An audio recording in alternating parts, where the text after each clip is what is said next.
जनसंवाद न्यूज, सत्य आणि विश्वासाची बातमी। अंबरनाथमध्ये गनी रफिक शेख नामक सराईत गुन्हेगारावर मंगळवारी सायंकाळी जीवघेणा हल्ला करण्यात आला। या हल्ल्याप्रकरणी पोलिसांनी ऋतिक राजू महाडिक याच्यासह 7 ते 8 जणांवर गुन्हा दाखल केलाय। या हल्ल्यात महाडिकांचं नाव आल्यामुळे काही महिन्यांपूर्वी ऑफिसवर झालेल्या तलवार हल्ल्याचा महाडिकांनी बदला घेतला का अशी चर्चा सुरू झाली आहे। अंबरनाथमधील व्यावसायिक राजू महाडिक आणि त्यांचा मुलगा माजी नगरसेवक रोहित महाडिक यांच्या बी केबिन रोडवरील कार्यालयावर 5 एप्रिल रोजी रात्री अज्ञातांनी तलवारी नाचवत हल्ला केला होता। या प्रकरणी पोलिसांनी काही जणांना बेड्या ठोकल्या असल्या तरी या हल्ल्यामागे गनी रफिक शेख याचा हात असल्याचा संशय महाडिकांना असल्याची चर्चा होती।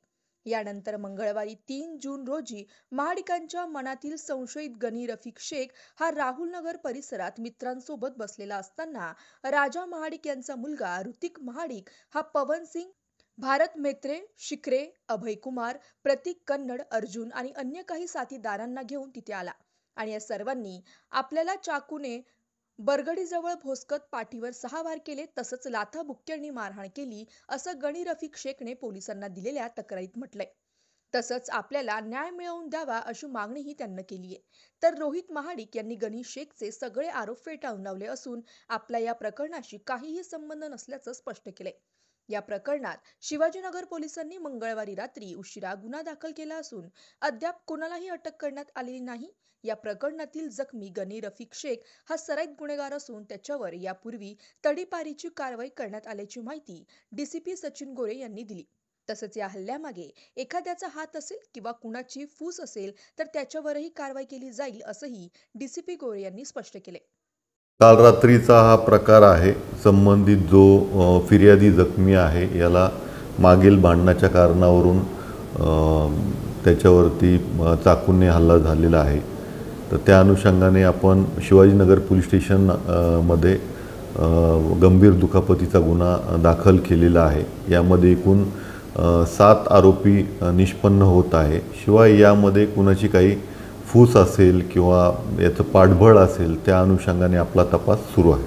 हा रेकॉर्डवरील आरोपी आहे, त्याच्यावरती पूर्वीचे गुन्हे आहेत, त्या अनुषंगाने आपण त्याला तडीपारही केलं होतं। तर तडीपारी त्याची संपल्यानंतर हा प्रकार घडलेला आहे। कल मैं उधर शाके के यहाँ पे बैठा था सर, तो ऋतिक महाडिक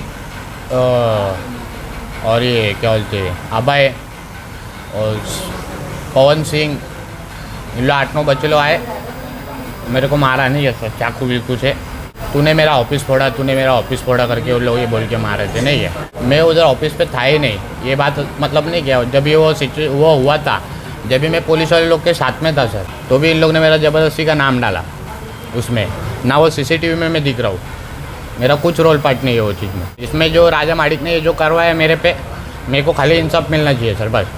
आज आम्ही ह्या क्षेत्रात तर पहिली गोष्ट तर आम्ही आहेतच नाही की आम्ही गुन्हेगारी हे आम्हाला पहिली गोष्ट तर आवडतच नाही। आता गनी शेख यांनी आमच्यावरती का आरोप केले ते त्यांनाच माहिती। आमच्या कार्यालयात जेव्हा हल्ला झालेला होता त्यावेळेस आम्हाला असं समजणं आलं की गनी शेखसुद्धा त्या ह्याच्यात कुठेतरी सहभाग आहेत, तर आम्ही त्यांचं नाव दिलेलं होतं।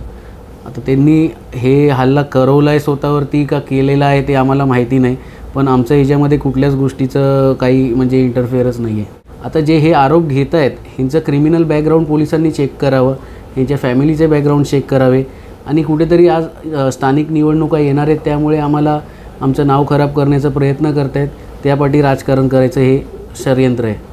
जनसंवाद न्यूज, सत्य आणि विश्वासाची बातमी। आजच सबस्क्राइब करून बेल आयकॉनला क्लिक करा आणि पहा ताज्या घडामोडींचा अचूक अंदाज आपल्या मोबाईलवर।